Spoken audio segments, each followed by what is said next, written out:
So we'll start things off with, I suppose, a quick description of what your role is and how your club uses your role. Yeah, absolutely. So, my role is mainly about inclusivity, creating a supportive environment within the club where everyone feels welcome and involved. So, the responsibilities are basically to get to know all the new club members, make them feel welcome, and organise events. We do family events within our club to bring freshers together and integrate them. Basically making sure everyone feels welcome and acting as a point of contact if anyone has any issues relating to their well-being or mental health, and providing discreet assistance to help them out and just being a mate, I guess. Yeah, I think the role within our club, it's you sort of look after the pastoral stuff away from the sport and really try to instill a culture where lads can talk about their problems and any lad can talk to any lad and nothing's off the table, you can sort stuff out for you. Yeah, I think in such a big club as the boat club, we've got tons of different squads. It's all about creating that kind of environment for everyone to be able to come together, across the squads, making sure that people aren't feeling kind of left out or excluded, and that everyone's got that space to really just reach out if they need it. Nice, that's great. And starting back with you, so you're not last every time.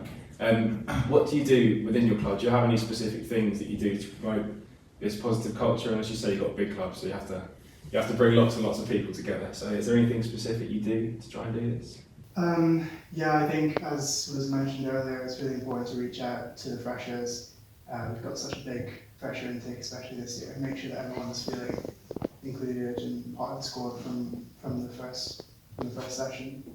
I think also I'm in the process of kind of conducting a little wellbeing survey that can be repeated throughout the year, just to kind of check in and make sure that even if people aren't feeling comfortable to kind of talk directly, that there's still a space for them to say how they're doing.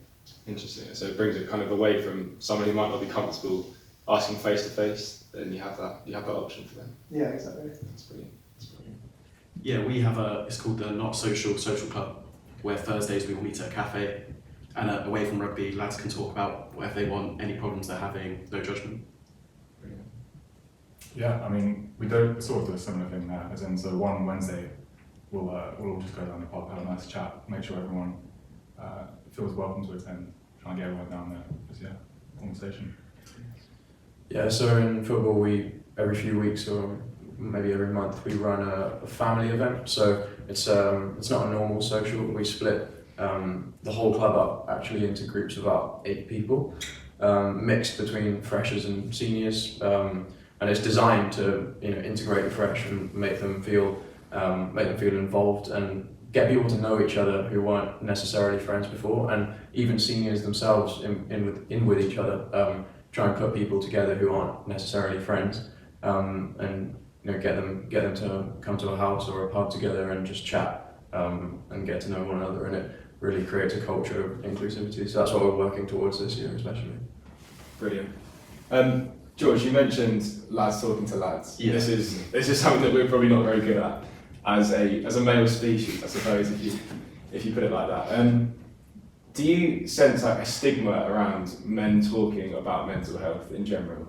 Yeah, I think not just men. I think there's a stigma about men talking about anything. Full stop. It's always we sort of grow up thinking asking for help's like a sign of weakness, but we sort of need to learn that it's all right to ask for help and we can look after each other. Yeah. No, definitely. I completely agree.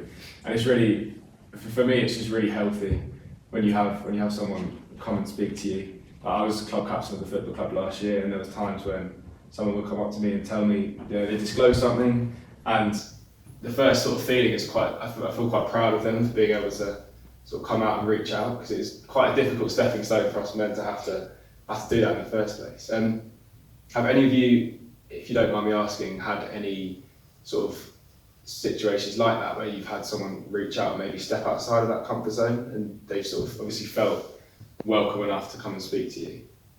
Yeah, absolutely. Certainly dealt with a couple of issues since I started in this role. It's quite a strange thing actually, because you're not really used to people coming to you in a role of where you've got responsibility and you have to act in a professional manner, but also in a friendly way as well, because they're your mates. So it's difficult finding a balance between that, but it's definitely a learning curve for me, and I've enjoyed helping people out, and I feel grateful that they can come to me, and know that they can be safe and discreet with me. Yeah, likewise. I think it makes you feel like you're actually doing the job properly if someone's kind of reaching out like that. I feel like silence isn't always sort of a sign of well-being. Like, if just because someone's not speaking to you doesn't mean that they're all okay. So yeah, definitely talking or being talked to by someone means you're doing well. Yeah, and I suppose that means that you need to make those extra steps, I suppose, to find those people who are maybe not coming to training regularly and distance themselves from the clubs, and that's, I suppose it's a difficult role for you all to have to think about these things. Like you say, when people aren't actually speaking to you proactively, then I suppose it's not your sole responsibility to recognise these signs, but it's just part of the job, which is really interesting. So we're all sportsmen, of course, and in my experience, I think. So you can disagree with me on this, you can agree with me on this, whatever you like. But I think that sport's a fantastic way of making people sort of vulnerable. You bring people together. We're all playing team sports, obviously sometimes individual, but the team as well. And I get the sense that the sport brings people closer to their feelings and closer to their emotions, and allows people to sort of be vulnerable within their teams. Would you say that being part of the sports club brings people sort of closer emotionally as a group of men?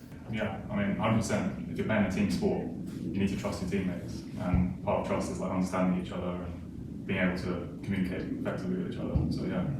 I think it also provides a common interest for everyone.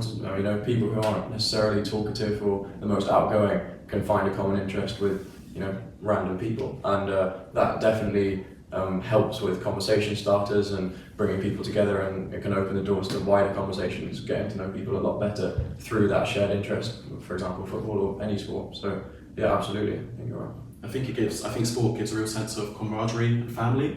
So if you're happy to put your body on the line for your lad stood next to you, talking to him about an issue you've got is a lot easier. Yeah, definitely. Yeah, I mean, I think once you're in a team or in a crew, it doesn't really matter like whether you knew these people beforehand or whether you were close to them beforehand. You kind of have to become close and find a way to talk about these things in order to be successful and perform. So I'm going to move on to something slightly more. It's slightly more individual, we'll call it. So how do you look after your own mental health whilst sort of having I don't want to say the burden of your whole club's mental health, because obviously that's not your job. Your job is to promote a positive culture and sort of look after everyone in a very loose sense. But how do you look after your own mental health and well-being at the same time? Well, for me, I'm quite a routine-based person. So for me, keeping a routine is a really good way for me to manage my own stress. So by prioritising uni work, for example, and just keeping on top of it, I can allow myself to have a work-life balance, because I know that if I get behind, I'll start stressing because I don't have time to do anything else except work. So for me, it's always about making sure that I can have a balance between a social life and being in touch with my friends and family and playing sports and whatever else I enjoy doing. But I know that if I don't stay organised, my mental health it'll take a toll on my mental health. So yeah, having a structured sort of routine day-to-day life is how I sort of cope with stress and ensure I'm feeling okay. Yeah, I mean, I think I'm slightly different. So like, if I have a routine, it's like I've got to fill out these tasks before I can sort of have fun, if you like. So if I'm ever like doing work and I'm sort of feeling a bit bogged down, get myself out of the house, I don't know, go for a walk, go for a run even, just get the blood flowing, and then feel like I'm back, like rejuvenated and get back to it more productive as well. So yeah. Yeah, I've noticed when my mental health sort of struggling or I'm feeling a bit down, I tend to recluse myself a bit, lock myself away in my room, and I found that forcing myself to go down to the club on the Wednesday, Friday, Saturday really helps, force me out of the house, I speak to people, playing sport as well, sort of makes you feel better. Yeah, I think I do enjoy having a routine. I think it does really help, but sometimes the stress of kind of having to keep that up is, I find, kind of taking a step back, looking at the bigger picture. Like, is it going to make that big a difference if I have to miss this session and to kind of take care of myself?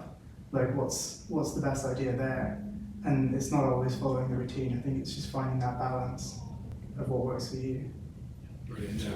And now you've all shared that with me, so I'm gonna share mine with you now to keep it fair. So for me, I've always found the best thing that I can do to look after my mental health is exercise. And if I go a week without doing sport, something's seriously wrong. And I found I've graduated now, so I don't have to do any more uni work, which is great for me.